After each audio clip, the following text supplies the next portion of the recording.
Since then, you've released a few videos on your YouTube channel, which have had interesting reactions to say the least. I always want to ask, like, about your last video on China, whether China is socialist or not. Yeah, Do you anticipate such a reaction in the comment section? yeah, really. Because I'm talking to a polarized audience, and I'm not really coming down the middle, but I have a perspective that doesn't line with either, so I often get a lot of pushback.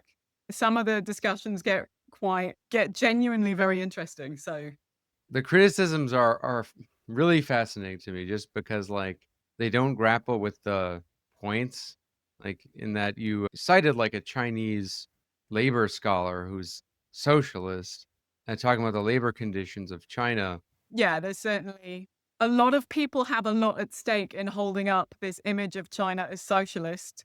They have political positions they want to hold up. It may be emotional. It may be that this is their sort of sense of security in the world, that China is this, power that does all good and it's going to lead us to a bright socialist future. And that's very difficult to let go of. They want a Soviet Union 2.0. They want another power to present the bright future. And one comment I thought was particularly revealing, which is socialist, capitalist, whatever China is, it seems to work and it seems to be Oh, better than yes. what we have. That's very standard. China's pragmatic. China does what works. That's very common. Yeah. Yeah. And then even that, though, is like, sure, you can maybe like make the argument that for China, I guess it works in the sense of lifting people out of poverty in a very particular context in a particular way that involves industrialization. But then to be like, it's better than what we have now. What do you mean by better? It's like China's model of growth. The idea that that could be replicatable in a country that's already industrialized with a much smaller labor force is so absurd. You mean they're saying that the West should be more like China and China's getting it right? Many do say that, in Yeah, fact, right. yeah, because they take the idea that socialism is just like a transition state, so that whatever the if a party says they're transitioning to socialism, it's socialist, and the state capitalist policies are better, and they think it's better because they look at, like, how billionaires are, I guess, disciplined in a way that American billionaires might not seem to be disciplined. Like Jack Ma, they look at that, or they look at the iconography or You're listening to One Dime Radio. Become a patron at patreon.com/onedime to support the show and get access to extra content. We think that ideology is something blurring, confusing our straight view. Ideology should be glasses which distort our view. And the critique of ideology should be the opposite. Like you take off the glasses so that you can finally see the way things really are. When you talk about a revolution, most people think violence, without realizing that the real content of any kind of revolutionary thrust lies in the principles and the goals that you're striving for, not in the way you reach them. Philosophers call someone a relativist, by which they mean it's a person that holds that any view is as good as any other view. My simple response to that is this: no one holds that view. No one believes that every view is as good as every other view. Welcome to One Dime Radio. Today, I'm here with Professor Jane Hayward, somebody who I've had on the show before to discuss the inner workings of the Chinese system and some common misunderstandings of it. Jane has a YouTube channel, which is rare for academics these days. I've been saying for a while, we need less failed actors getting into YouTube and more academic. I was about to say failed academics, but you're not a failed academic. You're just an Oh, academic. yeah. We just need more academics getting into the YouTube space and who know the algorithm and how to play the game. And I think your channel has some of the best informative content on China. It's very digestible too, very short videos. So we're just kind of going to do another conversation like that, but with a different focus. We talked a lot about the economics last time, the economics of China's transformation. This time I want to talk about the political system, which I find very fascinating. And particularly, we always see things through this lens of Xi Jinping, the party, that's all we get this idea like it's one party controlling everything, which in some ways has some truth to it. But we lose sight of like the great diversity of China's system. And you have this video talking about China's way more decentralized than you think. First off, before we get into the inner workings of the different provinces and whatnot, what is like, in what way is China decentralized? Because that's not really, we think of like America as a decentralized country, not China, right? Yeah. Yeah, absolutely. So you're quite right. It's extremely annoying that China is very often talked about as a monolith. That's one thing we very often hear. And we also very often hear that Xi Jinping is absolutely in charge and calling absolutely all of the shots. And neither of those things are true. So two ways that China's really decentralized. And this is complicated. I'll try and get through it as systematically as I can. First of all, there's a complex relationship between the central government and the local governments, and there's a lot of contestation between the two. And quite often it's the local governments calling the shots more than a lot of people realize. And secondly, the center itself is made up of many different parts. It's quite fragmented, and not all of the parts of the center kind of agree with each other. So let me talk about the first, the relationship between the center and the localities. So during the reform period that took up off from the 1980s, when China started to economically liberalize a bit after the Mao period, a lot of one of the ways for getting people on board, getting people to agree to the changes that were taking place, because many people still supported Mao, Deng Xiaoping was quite shrewd, and he gave more power to the local governments so that the local governments would support him and back him against some of the more conservative people in the party that didn't like what he was doing. So that's part of what was going on.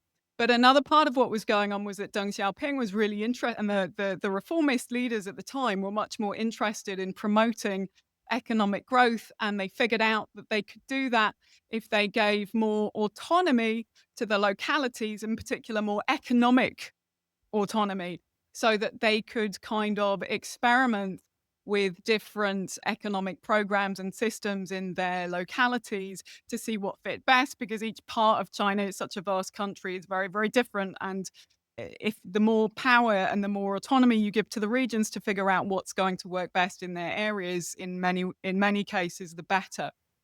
So what happened was the provinces, China's broken up into many different, it's a hierarchical system, and it goes the center, the provinces, and then so on down till you get to the villages at the bottom. But the provincial governments right under the center, they're really, really important. Some of them are very powerful, and they began to experiment with different ways to promote growth, to raise wealth for people.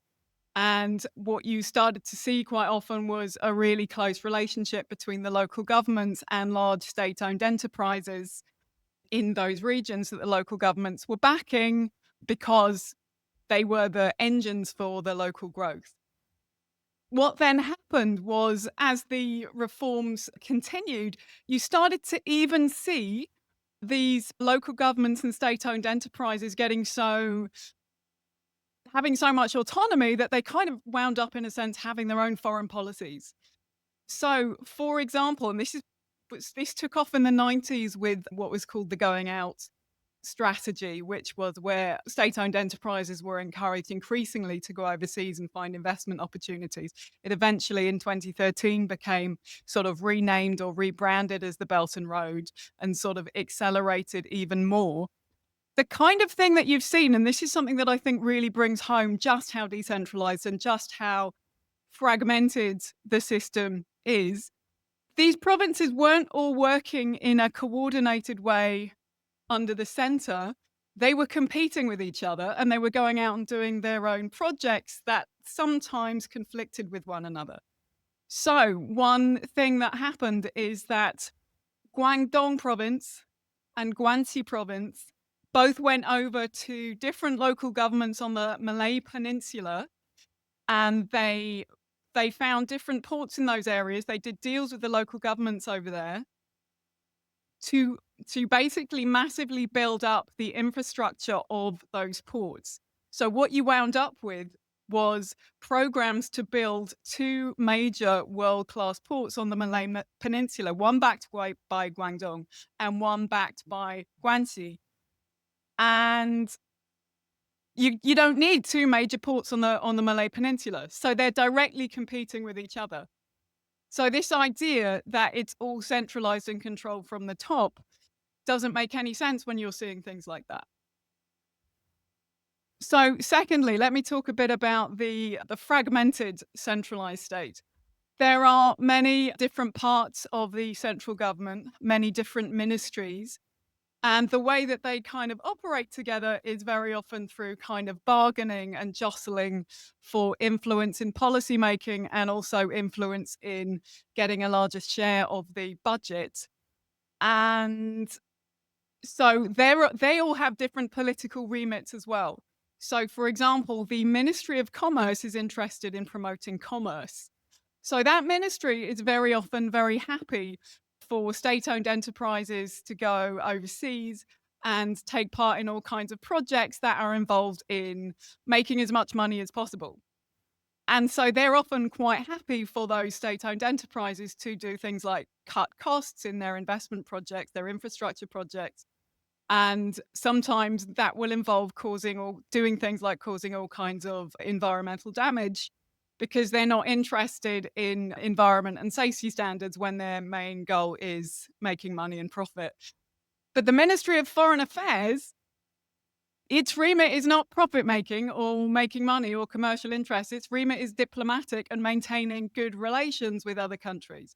And so you've seen several instances where the Ministry of Commerce has backed a project overseas which has done all kinds of terrible environmental damage that the Ministry of Foreign Affairs has then been very upset about, probably tried to stop happening in the first place, and then tried to sort of smooth things over and clear up the mess afterwards. We repeatedly see, however, that the Ministry of Commerce is much more powerful within the central government structure than the Ministry of Foreign Affairs is. So very often when we see things like things going on overseas that get blamed on China's doing this, China's terrible, this is all Xi Jinping's, master plan, it's very often due to actual conflicts between these different ministries, and actually Xi Jinping may or may not have had a huge amount of control over what was going on. So to Did that scale make back a bit. Yeah, There's did that two make big sense? points there. Yeah, there's a lot. So I want to disentangle one of them at a time. So what you just described seems to be about like the fragmented administrative state or like Yeah. the central state, kind of how in America, for example, there's like the Federal Reserve, there's the Treasury, there's all these departments, Department of Health, and they might have different interests at play or disagreements. It's like easy to think of China as like, classically totalitarian state where that there's no separation, and it's hard. Maybe it would be a stretch to say separation of powers, given that like Exactly. separation of powers would mean like they check each other's power. But I would avoid that because that yeah, implies a deliberate structure to try to stop one particular institution getting too much control. That is not how it was designed in this case. It's just been designed in a particularly fragmented way. It's often called the sort of term that scholars use is fragmented authoritarianism. So different parts. The way that governance and policy making works is different parts of the central state and also the localities bargaining with each other. And if you want to understand how policy making works, you really need to take a look at who's been involved in the bargaining for a particular policy, who said what, who's been backing which interests. And that's kind of how you figure out how the state works. It's not just looking at Xi Jinping. Not to say he isn't really powerful, he is, but it's far more complicated than that. And he's come in at the top of a system that already functions this way.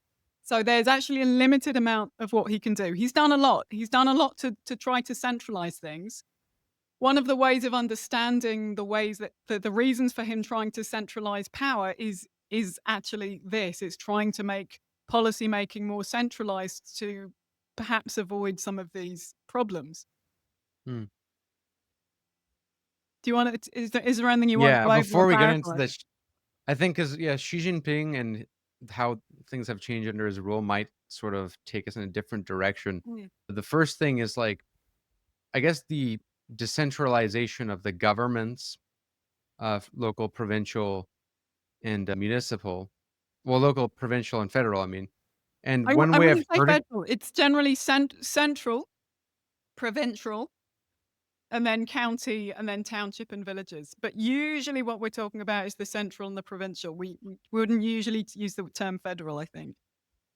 Oh, so from what I've heard it as described as by this one book called The China Model, which was written before she really centralized power, but it does Daniel talk about the Bell. structure. Yeah, not the end of ideology guy, Daniel Bell, No, a no.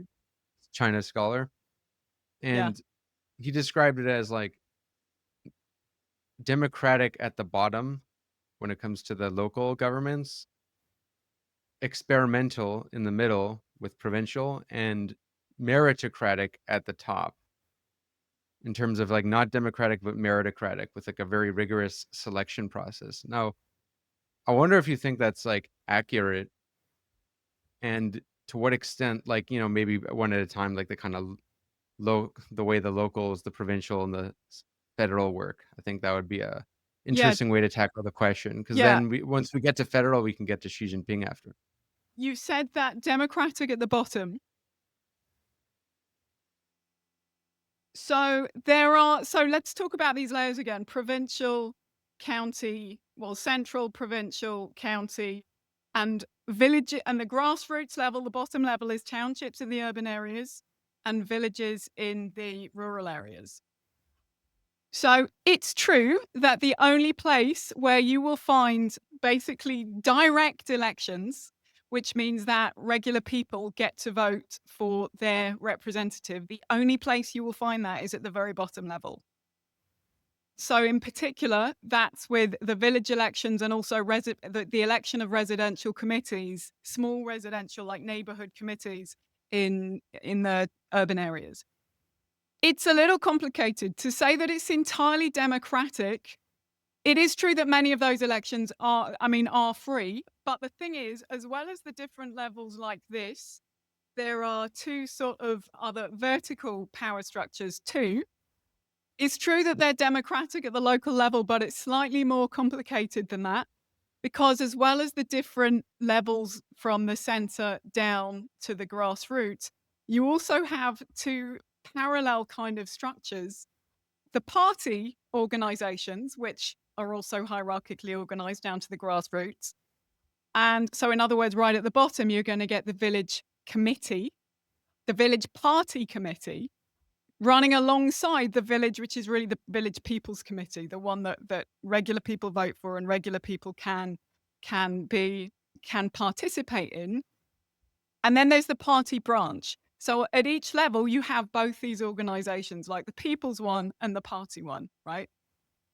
The party, although they're technically on the same administrative level, the party always supervises the regular people's one. So there's going to be a village committee, which anyone can be on and anyone can vote for. And that's very often genuinely a very free election.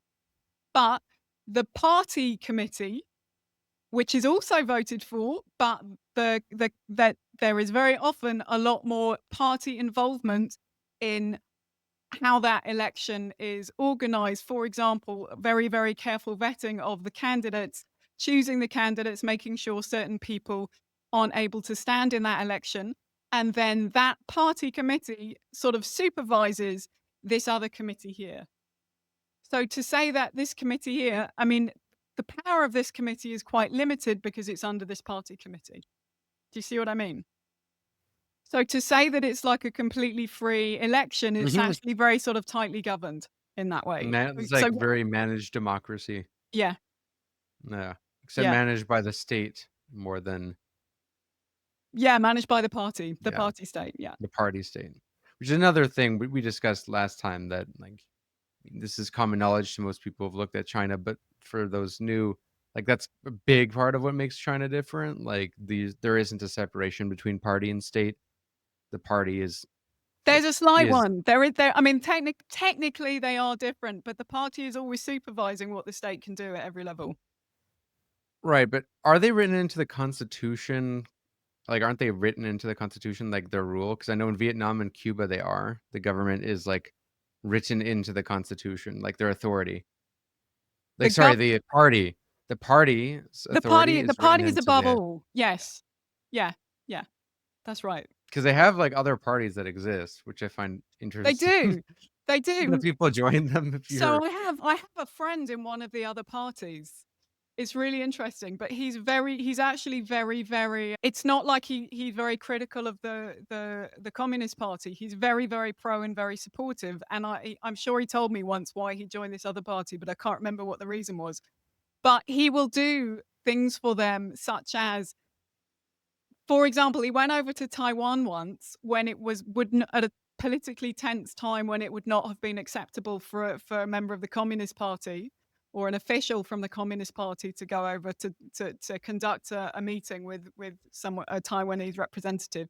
He went sort of on the Communist Party's behalf. So they do they act very often in a sort of supportive capacity for the Communist Party. It's not like they're operating entirely independently, and it's certainly not like they're operating in opposition. Yeah, controlled opposition, I guess. I mean, because I do wonder, like, if you had a party's authority written into the Constitution so explicitly, I mean, who would?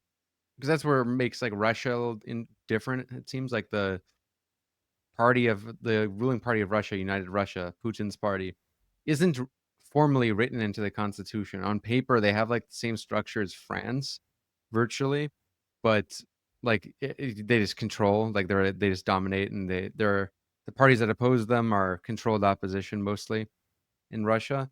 But in China, it's like more explicit.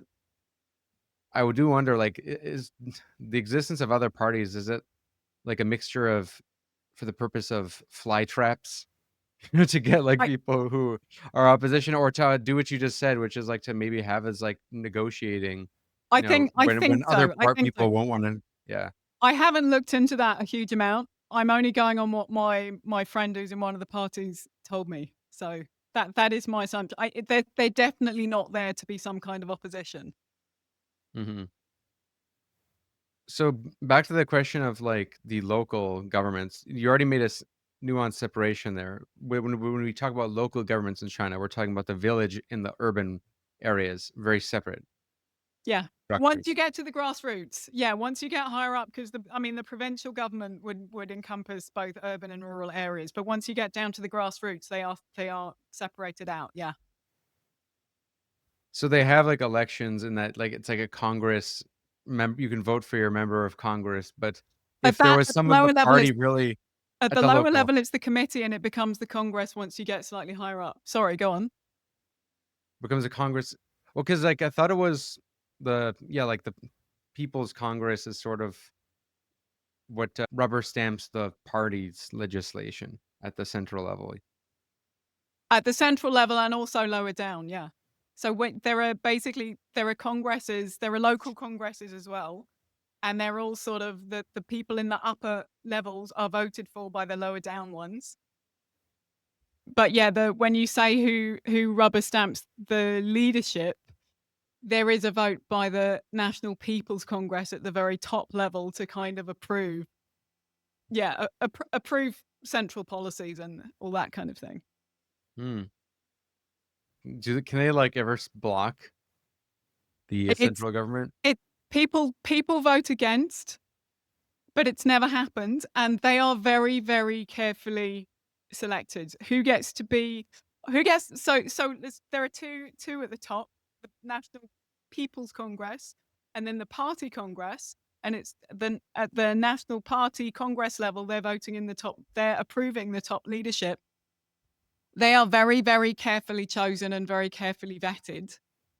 So I think they're not going to be chosen if they're going to be seen to be people who are going to cause trouble, basically.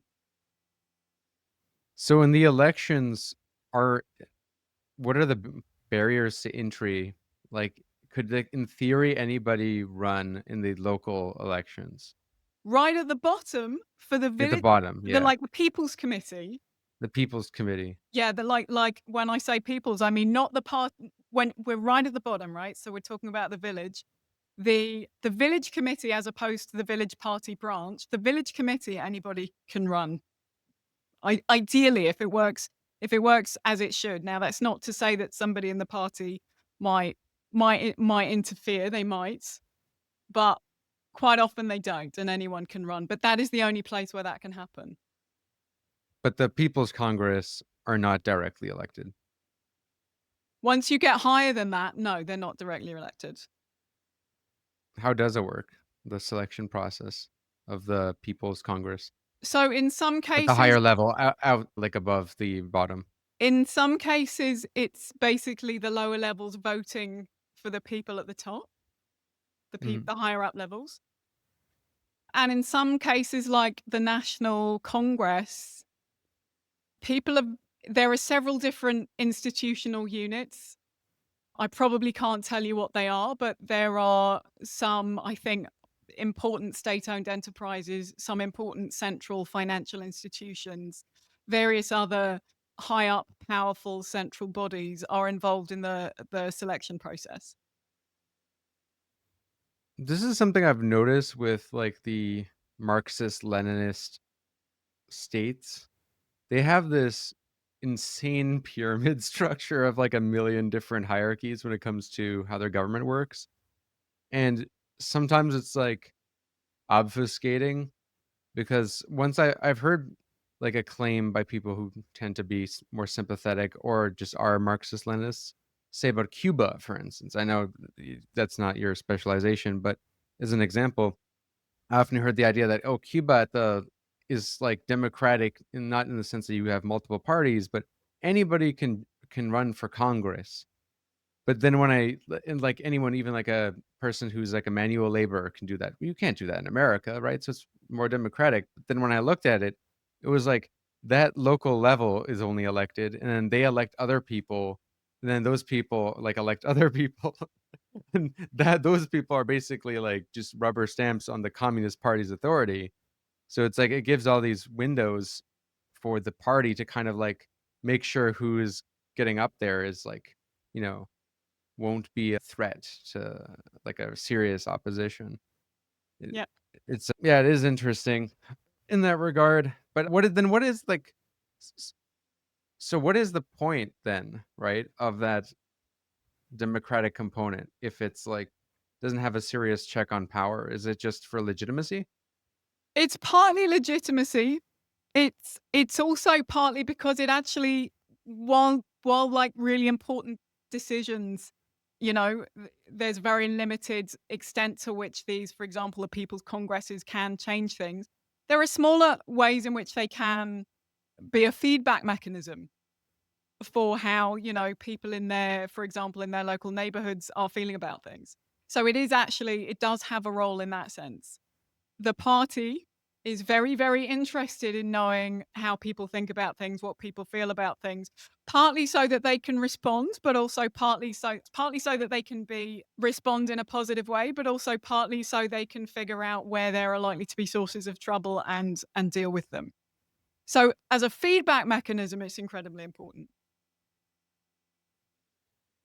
That's interesting because that was like something a lot of the Soviet type regimes struggled with notoriously, is knowing what people thought, because they had very strict censorship and people would often not really say what they thought. And then you have events like the Berlin Wall coming down, which not even America predicted, like not even the American government predicted. It was pretty surprising. Retrospectively, we think it's inevitable that they fell, but it was like not known, and that says something about how little people were able to pay attention to what people thought. And so we could say like perhaps like the government in China is just way more sophisticated in that regard in its ability to adapt.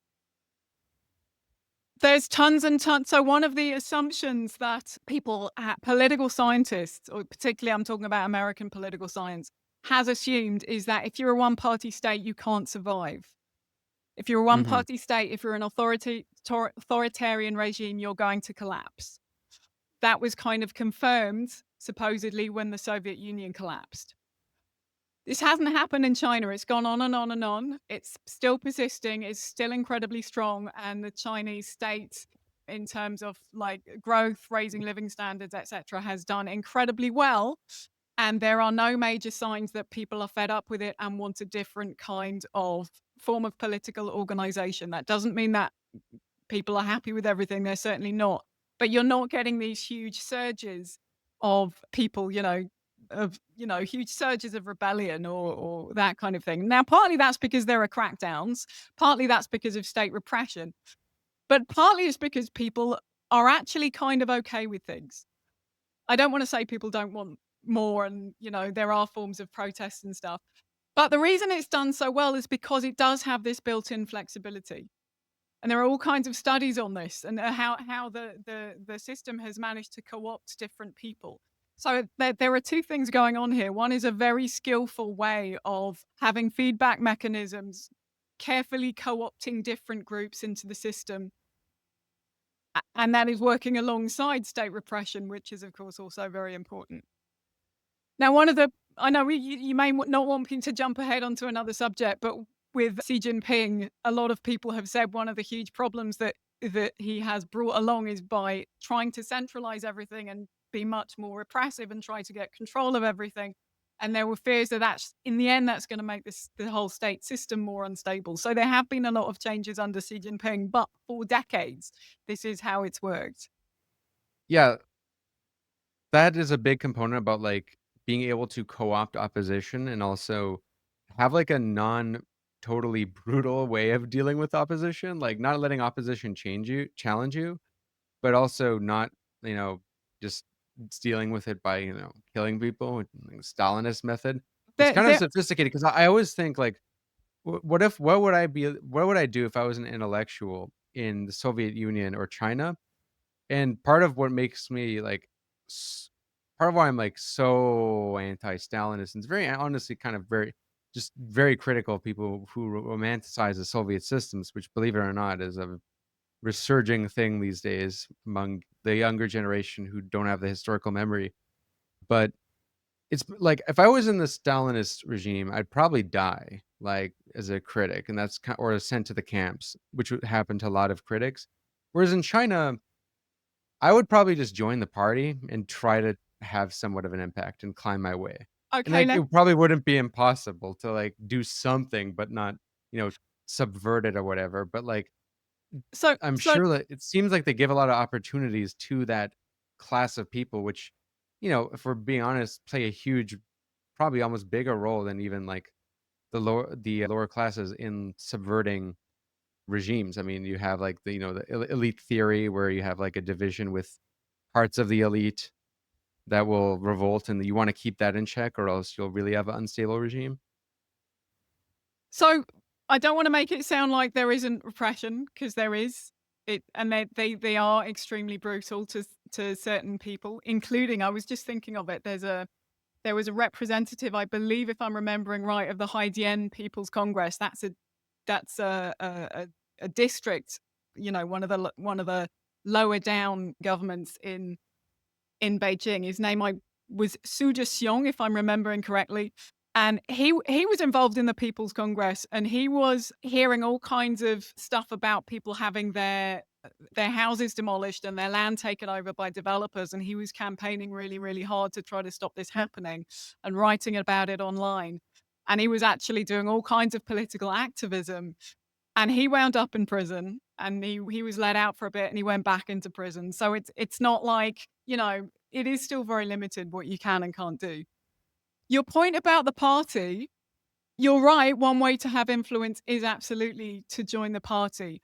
It's really hard to join the party.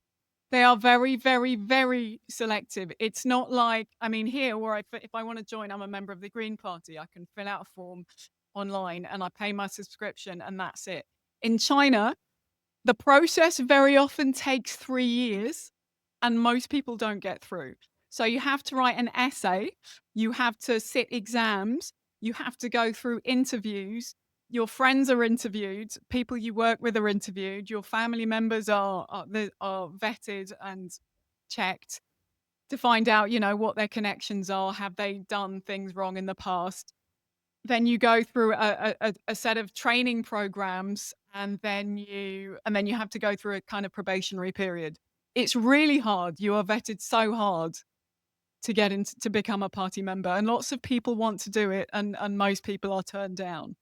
So if you are a critical person who's writing critical things about the Communist Party, the chances of you actually becoming a party member are quite low.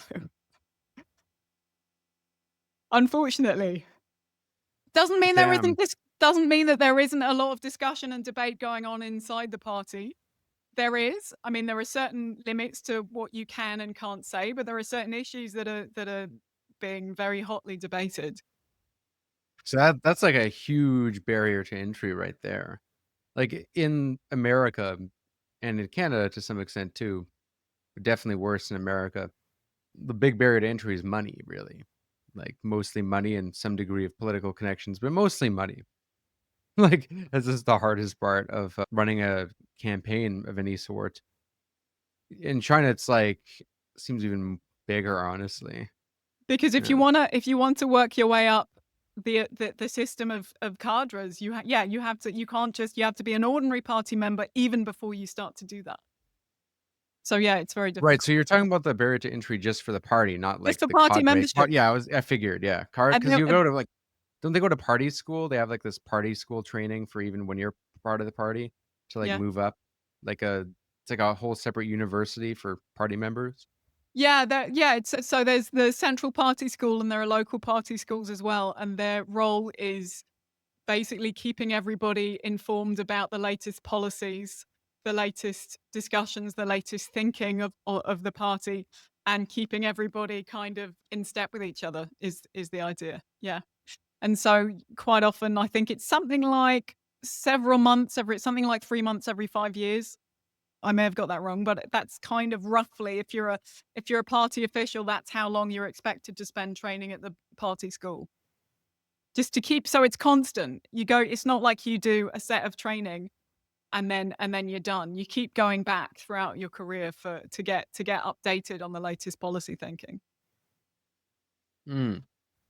Yeah, because I first heard about the party schools from that Daniel Bell book, and part of it seemed like, yeah, there was an ideological component, but also like just really a technocratic component about, trying to get the most meritocratic leadership possible. And some ways there's something attractive about that in the sense you look at how kind of unqualified a lot of leaders recently have been in the Western world, well, mainly, especially America.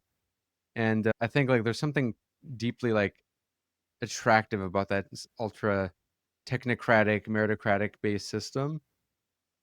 I've heard that is because of the party nature of like a party school, is that it is easier for it to be shifted in a more ideological as opposed to pragmatic direction. And part of the reason why it was in this more pragmatic technocratic direction was due to like a conscious effort of Deng Xiaoping and up to Jiang Zemin and Hu Jintao to like prioritize, was it the seek truth through facts mentality, which of like the whatever works, whatever will like lead to economic growth, which they see as the best way to maintain the party's hold on power, because it's a performance-based legitimacy rather than popular sovereignty. So they kind of like have to do pretty well, which is a good thing for the Chinese people, right? But I've heard that technocratic aspect, which was less very overtly ideological, or still ideological, but willing to bend to what works, to becoming more based on like the selection of leaders being more increasingly geared towards loyalism under Xi Jinping. I guess that could perhaps be a way to get into some of the things you wanted to talk about there. Okay. So technocracy, that is absolutely right. Technocracy, in other words, having a kind of very often a scientific background or an engineering background in terms of your education, became incredibly important in particular after the Cultural Revolution. So the Cultural Revolution officially, you know an awful lot about this, officially ends in 1976, although the worst part of it was in the late 60s. But it had been considered by the people that basically come to take over in terms of so Deng Xiaoping and the people around Deng Xiaoping who come to take over the leadership of the party afterwards are really horrified by the amount of turbulence there was, and the social turbulence and in some cases violence of the Cultural Revolution was a result, as they saw it, and really in practice was a result of sorry, I'm not explaining this part very well. Basically, the idea of political mobilization being the most important thing and people being valued for their political fervor and their revolutionary spirit. That was what was really valued by Mao Zedong and the people around Mao Zedong, and that was what was really encouraged. That seemed to cause so much instability that when Deng Xiaoping came along, they thought, okay, we cannot govern in this way. We cannot govern based on political mobilization and revolutionary fervor and passions, basically. We have to stabilize everything, which is why they went for specifically people with scientific backgrounds, because they thought if we base everything on science and technocratic ideas, we basically take politics out of it. Now, some people have been really critical of that and said that by basically valuing technocracy, you're basically being really undemocratic and you stop representing people the way that you used to. But nevertheless, if you look at lots of the leaders since from after Deng Xiaoping, so I think Hu Jintao and certainly Xi Jinping, they had engineering backgrounds. So a really good way to rise up through the party ranks was if you had an engineering background. The second thing that you talked about was Daniel Bell. Interesting. Sorry, do That you is want me to? interesting. Well, this because it does say, like, I noticed the backgrounds of politicians says a lot about like a system and in its context, because like early America, the way to get up was to be like a lawyer, to Yes, be absolutely. be a politician, which still kind of is the case, but now it's increasingly like you're a corporate lawyer or you're like have a business background. It's a big thing, like to like get up. There is a book which I believe is about to come out. I'm trying to remember if it's just come out or if it's about to come out, and I can't remember who wrote it, which basically argues that the big difference between America and China is that the Chinese have favored engineering in their leadership and America has favored lawyers. And you're seeing, I think the argument is you're seeing the results of that now in terms of the extraordinarily high tech development that you're seeing in China at the moment. You were going to say something about meritocracy. Yeah, so you've said that Daniel Bell's argument is that there's meritocracy at the top.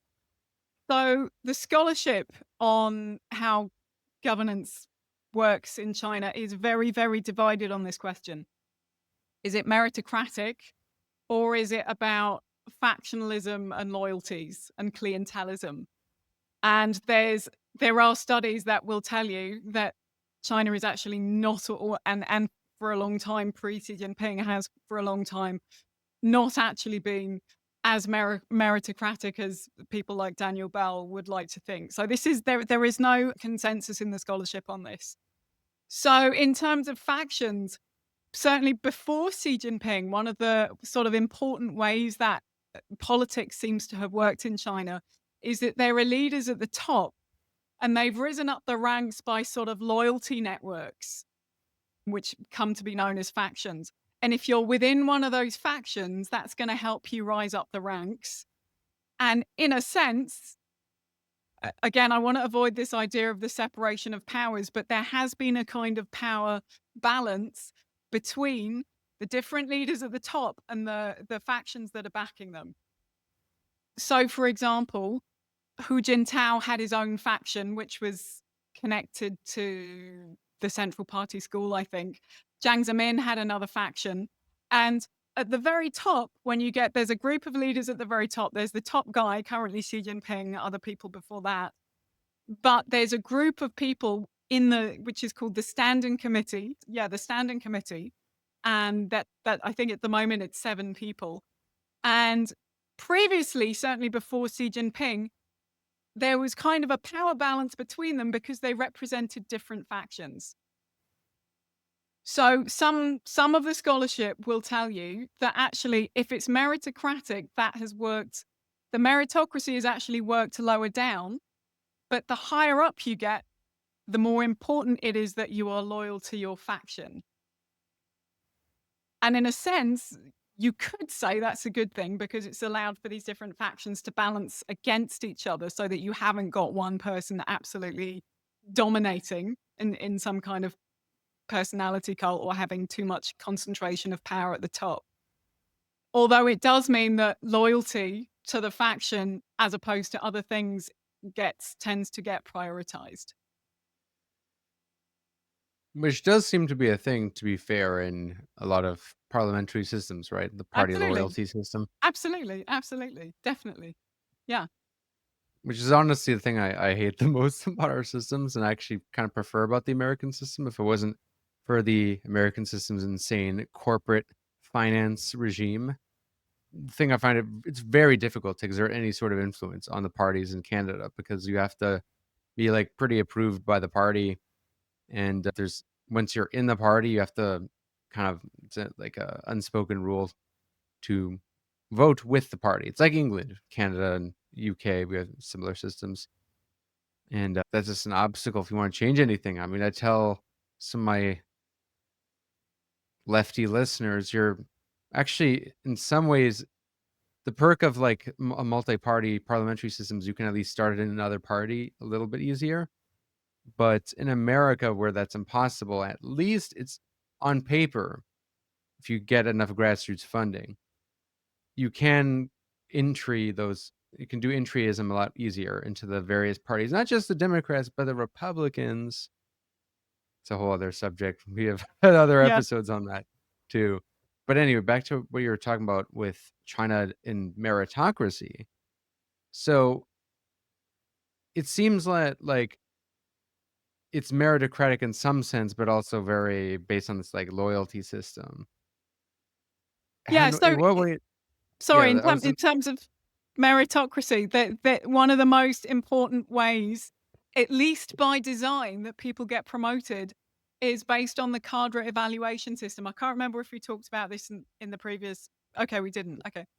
So the cadre evaluation system seems to have been particularly important during China's high growth period. So in other words, like the 80s and 90s. I mentioned earlier that China had decentralized and given more autonomy to the provinces and encouraged them to pursue economic growth. The cadres, that is the officials, their promotion prospects were tied to how much they promoted GDP in their local areas, how much they promoted economic growth in their local areas. So the cadre evaluation system is basically, have you done this? If you have, then you're far more likely to be promoted. And it can be adjusted. So, for example, have you promoted environmental sustainability is something that we see increasingly within the cadre evaluation system. But for a long time, it was based on growth, which is partly why you saw such huge amounts of growth, and because all the lower local governments were completely geared towards it, because that's how you work your way up the ranks. Again, there are studies that look at to what extent has it actually worked in that way. And it does seem that certainly during the period of Jiang Zemin, it definitely was working. There was growth and people's promotions were tied to growth. So in that sense, the meritocracy system was definitely working at that point. But again, the scholarship is a little bit mixed on this. And there are other studies that show at other times or altogether, it actually has been far less effective. I'm curious how the incentive structure works between the different provinces and what promotes different provinces to do better because, as we alluded to, the different provinces have very different systems. I'm not very familiar with all of the differences between the different provinces. One thing that I hear a lot in the scholarship is Chongqing versus Guangdong. I forget which one is the more capitalistic one and which one's the more socialistic one, but like they supposedly are kind of sites of, where the future of China may be headed. Those who are advocates of more like, by socialists, they kind of still have this like statist approach, it seems, like the statist conception of socialism versus like, the private sector oriented approach. I'm curious if you have thoughts on that, and what are some useful things to know about the different provinces and the way they compete over who has the better system. So the Chongqing model. Chongqing it's a municipality. That means it's like a province level. Technically, it's a city, but it's vast. It includes a huge landmass. So it's a city plus a large area around it. But it's technically a municipality, not a province. But it's the same level. Like So Hong Kong. Hong Kong would be slightly different because that would be a special autonomous region, something like that. I just mean like a city state, like Singapore, like that kind of level. It's a city that is considered so important that it's treated like a province for administrative reasons. In other words, it's directly in the administrative hierarchy, it's directly below the center. So there's Chongqing, and that is in the west, and it's inland, and it's not that well developed. And there's Guangdong, which is in the south, just across from Hong Kong. It's very well known for being the site of some of the original special economic zones that came in the late 70s, early 80s, beginning of the reform era. So it's one of there's lots of experimentation going on there since then in terms of, a slightly more liberal economy, slightly more liberal forms of management, all kinds of incentives to bring in foreign investment. And a huge amount of manufacturing is based there. So it's one of the places where lots and lots of migrants from the countryside have gone to work in the factories. And huge amounts of exports have come out of Guangdong. So it's a really important province in that sense. Very, very different from Chongqing in terms of its background and its role in the Chinese system. So Chongqing, it's a city, but actually large parts of it were the surrounding area, which was included in the municipality, has been for a long time countryside. And so that was actually a place for experimenting with ways of trying to urbanize the countryside, trying to develop the countryside to raise people's living standards. So that was a place of all kind of experiments in that sense. So really different. From 2008 to 2012, there were two different, very charismatic provincial party secretaries. The Chongqing party secretary was Bo Xilai, became very famous, and I'll talk about him shortly. And Wang Yi was the party secretary in Guangdong. They both had completely different ideas for how to organize their regions. So Wang Yi was really interested in he was quite tolerant towards, he wasn't liberalizing it in the sort of sense that we might think of it in the UK or America, but he was far more tolerant of things like free press. And there are, remember, a huge amounts of factories, huge amounts of migrant workers there. He was actually quite tolerant of labor activism.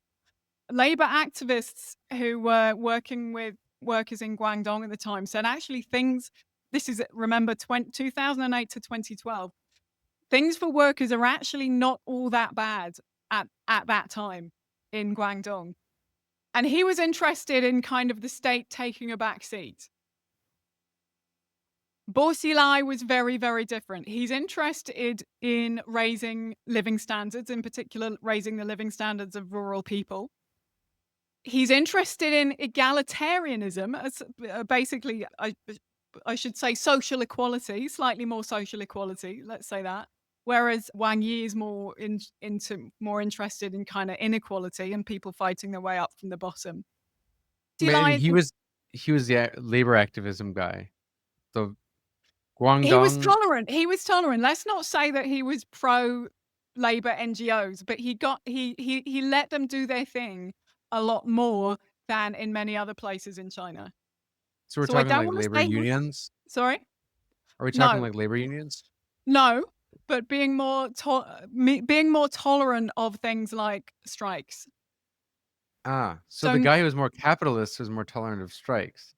yes, Interesting. because Very interesting. his view was this is sort of a natural process that sort of needs to work itself out, and the best thing to do was for him to take a back seat. So I don't want to say he was massively pro, he was on the side of labor exactly. He was on the side of, growth and factories doing well, but he had a very different attitude. He had a much more liberal kind of attitude to labor activism, and he allowed a lot of NGOs to function and get involved rather than cracking down on them and throwing everybody in prison. Okay. Xi Lai, much more interested in state-led, the state getting involved, much more interested in bringing out social equality through things like state investment in public housing, social housing, state investment in transport networks and building infrastructure, but very, very top-down, far more repressive. So he had a very repressive police chief called Wang Lijun. And Wang Lijun was involved in a campaign called Smash Black, which was about cracking down on organized crime, which some people say was like a populist drive, sort of backed by Bo Xilai. And that was really brutal. And there were various, extra legal activities going on. People say that the police under Wang Lijun were behaving like, they weren't adhering to the rule of law all the time. Let's put it that way. But Bo Xilai would sort of inspire people by calling back to the days of Mao. He would encourage people to sing songs about how great socialism was and use sort of red slogans and things like that. He was very into the sort of performative aspect of it. So he's interested in mobilizing people, but it's all coming from the top down rather than more civil society kinds of activism. Classic Sorry. Marxism, Leninism. I was gonna say classic Marxism, Leninism. More socialism and equality, but like super command and somehow the more repression of the workers. I just find it interesting. I mean, it's almost as if like, what people have been saying for a long time. It's the state is the first sort of major hierarchy. And, that's, you can't, when you look at the bourgeoisie and the capitalist class, that's not the only class with different interests opposed to the masses. But sometimes Marxist Leninists with their sort of myopia think more state as opposed to the private sector, more good. Yeah. So I mean, I have to say, even sometimes social democrats have that, can be guilty of that sometimes. I notice less so today, but definitely back in the day. Yeah. So shall I carry on? So two ways of understanding this is you can understand this in terms of what I was talking about earlier, which is you give the different provinces and the different localities autonomy, and they will figure out what is best for their local regions and govern them in that particular way. That's one way of understanding this. So in other words, these are two different kinds of governance that are working best for their regions and are complementing each other. But there's another way of understanding this, which is that this is basically, it's not just about experimentation. This is two powerful local leaders competing for the intention of the leaders at the very top, trying to push out the message, this is the best way for China's future, which is exactly what you said earlier. Bo Xilai fell. He came a real cropper. In fact, a lot of people, a lot of people on the left, both inside and outside China, thought that this was kind of a real tragedy because they actually thought they were really into, like, really appreciated what Bo Xilai had been trying to do in terms of lift people out of poverty, social housing, and all the rest of it. But what happened was that it all fell apart when Wang Lijun suddenly, his police chiefs suddenly fled to the American consulate in Chengdu, which is another nearby city, and asked for asylum.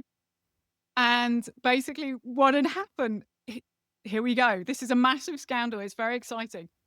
Basically what had happened was Wang Lijun and Bo Xilai had fallen out because Gu Kailai, who was the wife of Bo Xilai, had become under investigation because a British businessman had died and she was under suspicion of causing it. This all massively blew up. There was a huge, very, very public court case. Lai went to prison. Bo Xilai also went to prison. And it is, I think, widely considered that Gu Kailai did actually poison that British businessman who was some think was a spy, just a very, very dodgy person. So there you go. Bo Xilai fell. Many people had been thinking that he might be the next person to basically be the leader of China, because one of the reasons that this was also important was the time period, 2008 to 2012. The new leader is going to come in 2012, and people have been vying for position, and a lot of people were looking at Bo Xilai and thinking he's the guy. He's basically taken out in this very dramatic way, and he's probably partly taken out in such a dramatic way because his rivals wanted him out of the way. That clears the way for Xi Jinping. Now, some people will have made the argument that actually, if you look at what Xi Jinping has been doing, he is far more like Bo Xilai than I'm sure he himself would like to admit. Not, in the sense of what he's trying to achieve in terms of raise living standards, develop rural areas, urbanize rural areas, and he's very interested in trying to promote slightly more social equality, but that comes with a lot of state-led intervention and state-led repression. So you think Bo Xilai is the loser? It may have been Wang Yi in terms of political ambitions, in terms of the vision for China. It may have been Wang Yi who was the big loser. And to what extent has this changed with regard to these two provinces, Guangdong and Chongqing, today? Like, how have they shaped up today? Like, what seems to be the model that people are saying is like the better model? Or perhaps if there's a more nuanced truth to it, like, what are the pros and cons of each? So a number of things. Chongqing has been continuing with its urban-rural, what they call urban-rural integration experiments. There has been a major, in Guangdong, there has been, and everywhere actually, but it's important in Guangdong, there has been a crackdown on labor NGOs. A kind of turning point was 2015. A lot of labor activists were repressed. A lot of those NGOs were shut down. So you get far less labor activism than you did. And that kind of tolerant attitude to labor activism has gone. Now, there were some really important strikes there in 2018, but since then there's been a lot less, and it's been really, under Xi Jinping, you just haven't seen that kind of encouragement of civil society activism in the same way at all. Actually, the focus shifted to a different province, which is Zhejiang, which was, I don't know a huge amount about Zhejiang, but it's one of the kind of experimental zones or the sort of flagship zones for the Common Prosperity program. Now, the Common Prosperity, which was trying to, again, lift people up out of poverty, and part of the very closely connected to the poverty alleviation program, which was all across China. Does that make sense? Kind of. Yeah. I'm also curious, just like literally, which one has a higher standard of living? Which one, Guangdong or Chongqing? Chongqing, yeah. Like where I But don't if know you're that like an average Chinese person, where is it better to it's very live? hard to say what you mean by the average Chinese person, because if you own a factory and if you're a migrant worker, you're Mm. in two very different situations. So I would say no, by average Chinese person, I would mean probably median to lower income. So like average in the literal sense, not like the rich, not really asking like whether it's better to be a rich person. It's like whether it's, because this is a socialist, supposedly a socialist state, right? Like a proletarian state. Where is it better Supposedly. to be a proletarian, right? In China of these two provinces. I can't answer that. I don't know, sorry. I haven't It's, really I don't study these provinces. I haven't really studied them very much. it's odd when I try to search, did not seem clear either, because it's like one had supposedly higher incomes, but the other one had better social safety net. It was one of these kind of ambiguous situations, and depending on your skills, it didn't seem all that clear. I don't know Uh, that you can compare them like for like, because where they're coming from is so very, very different. Like, Starting at different levels. yeah. Yeah, and the problems that they're dealing with are so very, very different. Trying to urbanize and trying to interconnect rural areas with a large city is a very different project from, a large manufacturing zone with lots of migrant workers who are there, but a lot of them are just going to leave and don't live there permanently. They're very different situations. So I think I don't know by what measure you could systematically evaluate them, given that the people there are all coming from very different backgrounds in the first place. You mentioned labor activism a few times there. What is the state of like labor rights in China? Because it's a pretty, I think, important question, given its basis of its legitimacy of the party is, this road to socialism by 2025. And just from what I've seen, I looked at some charts as to like the ability to unionize and strike seemed pretty dismal. It seemed actually like it was harder to organize in China than it was in Canada, which is interesting. So I'm just curious, like if Xi Jinping, who seems to have brought back the sort of Marxist-Leninist zeal, at least in rhetoric, maybe if that is does he like want to encourage more class struggle? Because there was a move away from that for quite a while. This is one reason I'm so very, very resistant to people who want to say China's socialist. That's another huge question. But Xi Jinping definitely does not want to encourage class struggle in any way. So the crackdown on the labor NGOs was under him, that what happened in 2015. I mentioned briefly that there had been a lot of labor activism in Guangdong since then. I was really thinking of a major strike at JASIC technology company in the city called Shenzhen, which became like very widely publicized. People, JASIC workers, they were arguing about a lot of different grievances, and they went to their local. So there's one union in China. There's one sort of overarching organization, which is called the All China Federation of Trade Unions, and that is the only legal union.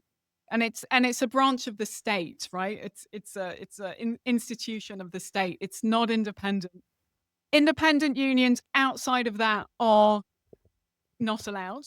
This organization has the monopoly. Now, some of those workers went to this union, and it seems that they were advised by members of the union to have a go at setting up a more independent union themselves. And they were in the process of trying to do that. But then shortly after, the ACLU came back and said, no, absolutely, you mustn't do that. You must stop now. And sort of things went from bad to worse, and several of the activists wound up being arrested. There was a lot of activism around it. So there had been members of Marxist students who had been members of a Marxist reading group in Beijing, had been coming down to Shenzhen to help to support them.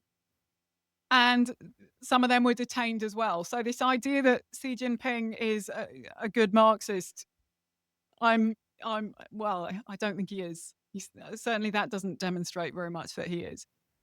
So it is extremely difficult to get any kind of a strike or form of labor organization off the ground once it gets past a certain level. So in other words, large scale strikes is very, very difficult, and it seems to be getting more difficult. However, wildcat strikes are very common. Small scale wildcat strikes. And it recently, with the economic downturn, the numbers of wildcat strikes across China have been going up. They're small scale, but they're going on in larger numbers. So to say that there aren't strikes or that you can't strike isn't true. And some of those will be achieving some concessions, but many of them won't. Some really interesting, sort of quite telling thing that just happened is that it's just in June, there was a really important organization over in Hong Kong called China Labour Bulletin. They were tracking the strikes across China and providing information about them, and had maps where all the strikes were happening. And that was a really important resource for labor scholars and other activists and people who study what's going on in China. And they'd been there for 30 years doing this, and they'd been allowed to do it for 30 years since 1994. And I went to their website a couple of weeks ago, and I couldn't get on, and I thought, oh, that's a shame. I hope nothing serious has happened. But it does unfortunately turn out that they have been closed. They've shut down. They have cited financial reasons and said that they're in debt.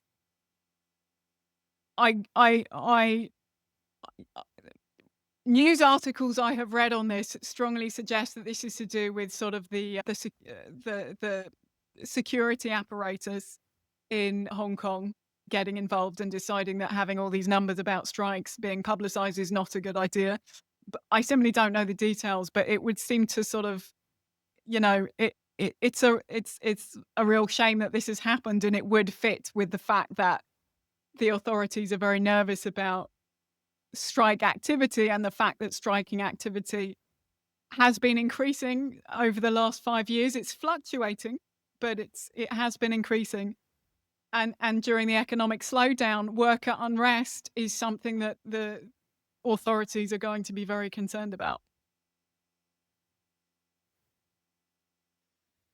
Is the increasing censorship, which you've written quite a bit about, well, not that much about, but you have an article on it, and it's something people have become aware of over the years, like the pretty intense censorship around the world, really, that's been increasing. But in China, more recently, it seems to have ramped up a lot more than it had before. Is that in part due to rising activism, labor activism? I mean, I can't prove causality, but I would certainly assume so.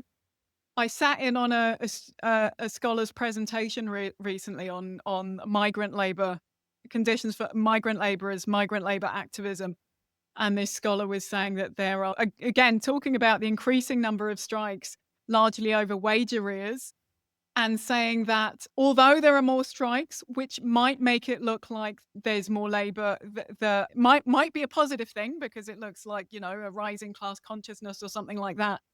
The state is not backing it because there are far, far, far fewer reports of these strikes in the state-run newspapers than there used to be. So, I mean, that's not, one could understand that as a kind of censorship, I guess, what the state is or is not allowed to talk about. It's hard to know. I mean, for me, I don't study censorship directly. So, and the media has always been controlled in Beijing. But yes, I think basically things have got worse, and certainly in terms of reports on labor activism, it's getting increasingly difficult. I always found it odd that I could very rarely ever find news or videos of strikes in China. Like sometimes it'd be through Twitter here and there, and it'd be from like a citizen who used their VPN to upload it. But it would be very rare to like find news footage of that. And you'd think that like the Western media would have an interest in covering that because they usually want to pounce on like every opportunity they can get to like highlight opposition in a, enemy country, right? But I don't see that with China, which does suggest, like, I mean, the government itself probably does want to keep that under wraps. And the move towards like more socialism under Xi Jinping, which a lot of people seem to be convinced is happening.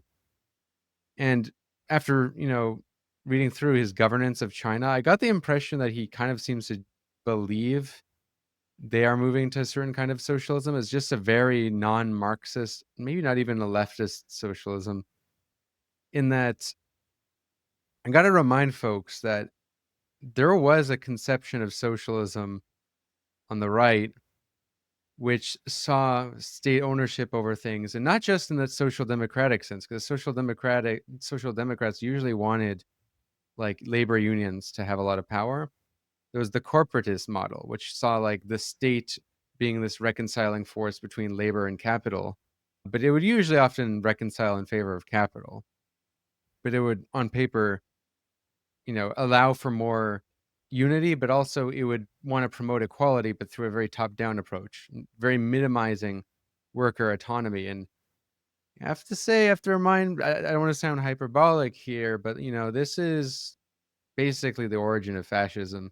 I mean, in terms of Mussolini's fascism, which it might sound like I'm not saying China is fascist, but like that conception of socialism that comes out of that. I mean, like it's basically social democracy without the democracy part.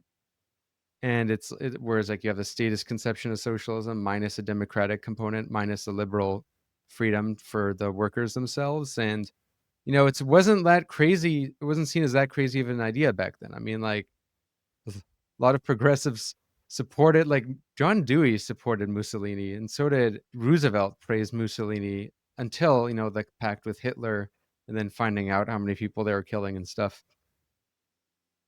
Just saying, like, Yeah, when you're we not, talk you're about not, like turn to Marxism, some people need to remember like there's kinds of socialism that are, yeah, very different.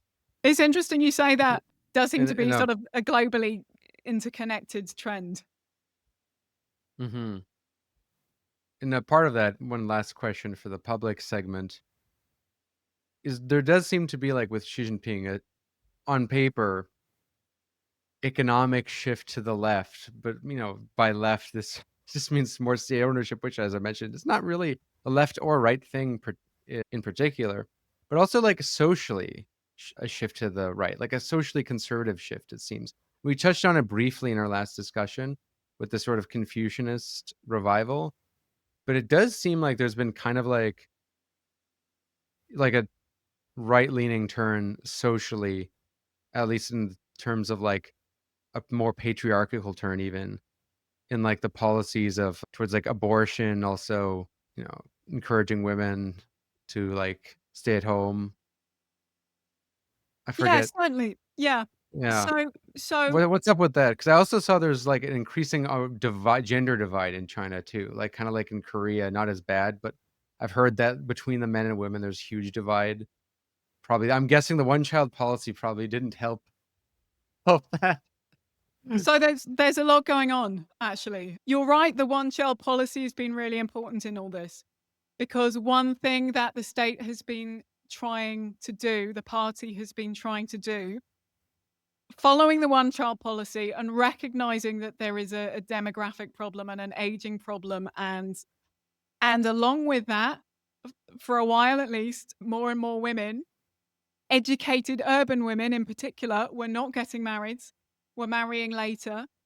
And when it became legal to have 2 children and then 3 children, a lot of women in China turned around and went, "Absolutely not. Are you kidding?" And there was a real sort of sense of, well, no, we're not going to do that because, you know, our living standards are going down. Tuition fees for our kids is really expensive. Buying a house is really expensive. Why would we suddenly start having larger families? Along with that, so as part of that, there has been a massive program of a campaign using this term leftover women. I can't remember if I talked about that last time. Okay, so there's I a don't scholar. recall that particular term, no. So there's a scholar called Later Hong Fincher who is great and does lots and lots of work, sort of studying this campaign, which has gone a lot across a lot of state newspapers. It's taken the form of cartoons and things like that, trying to shame aimed particularly at urban educated women, trying to shame them into getting married younger, not having such high expectations when it comes to who to marry younger and then to have babies younger. And this idea that you might want to, for example, start a family once you've done a PhD, trying to dissuade women from doing that, saying that they will, for example, wind up as yellow pearls. In other words, sort of tarnished, unbeautiful, and by that point no one will want them. Some kind of fairly unpleasant imagery being used in this campaign.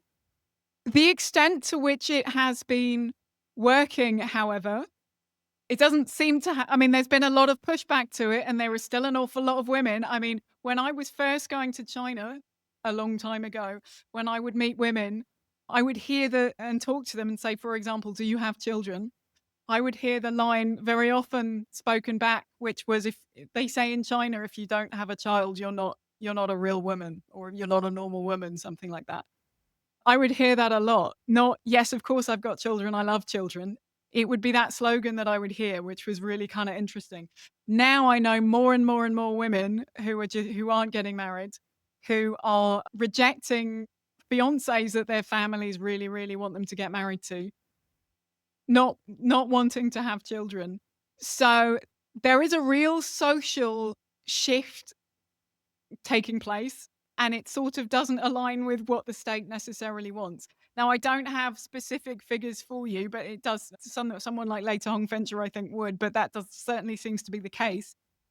Another thing that seems to be happening, and again, I mostly know this anecdotally and from reading other people's stuff, and I haven't researched this hugely myself, but there seems to be a lot more openness in terms of the LGBT community, the gay community, lesbian community, people coming out of, certainly in urban areas, amongst the urban middle classes, people coming out and living openly as queer couples much more than they used to be. That doesn't mean that they have it easy, but this is something I think you saw very rarely, and you're starting to see it more and more. So you say that there's a more conservative turn.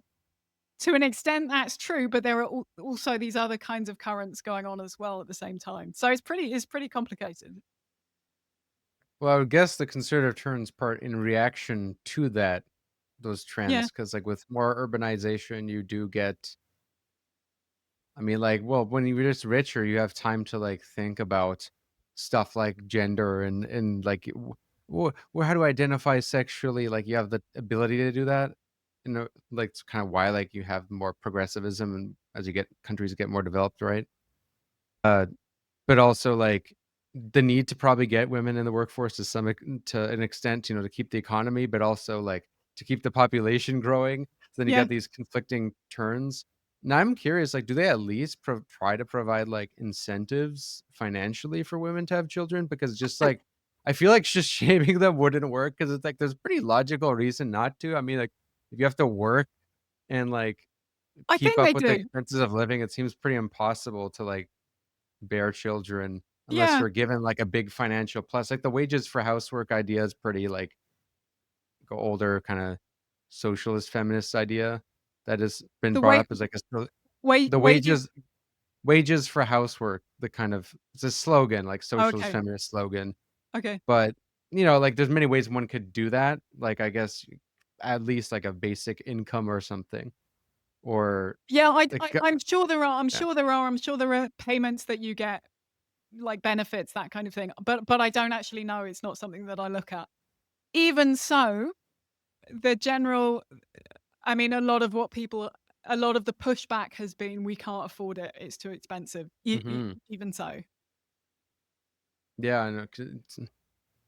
Because they don't seem to give those sort of incentives in America. In America, it just seems like rhetoric right now.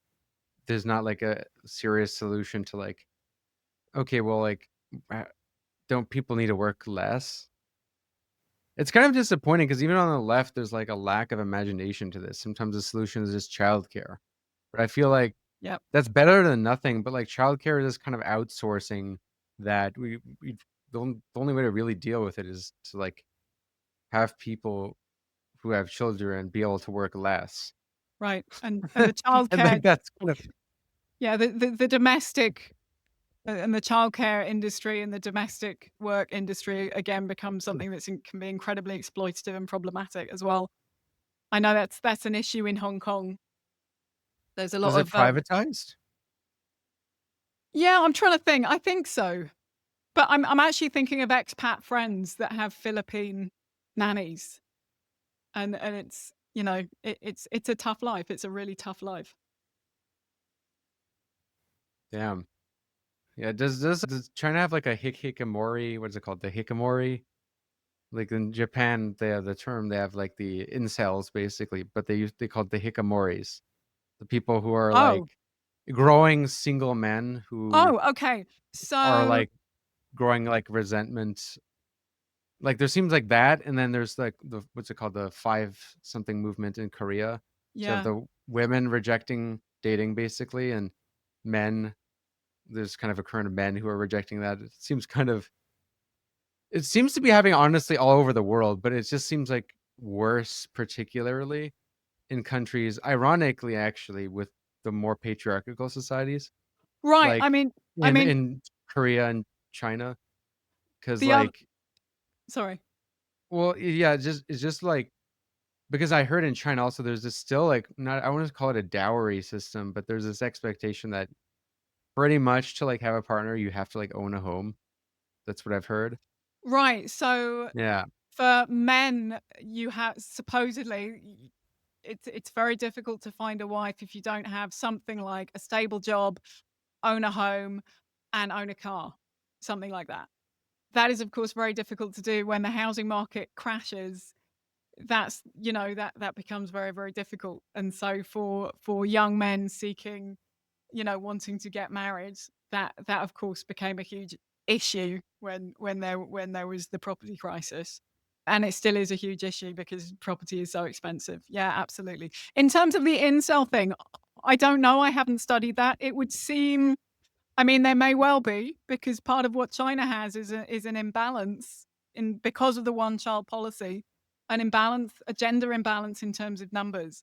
So there are basically less women to go round because more men were born because of selective births, to put it somewhat euphemistically. It is that's one way to put it. Yeah. Yeah. Selective births. Well, I Yeah.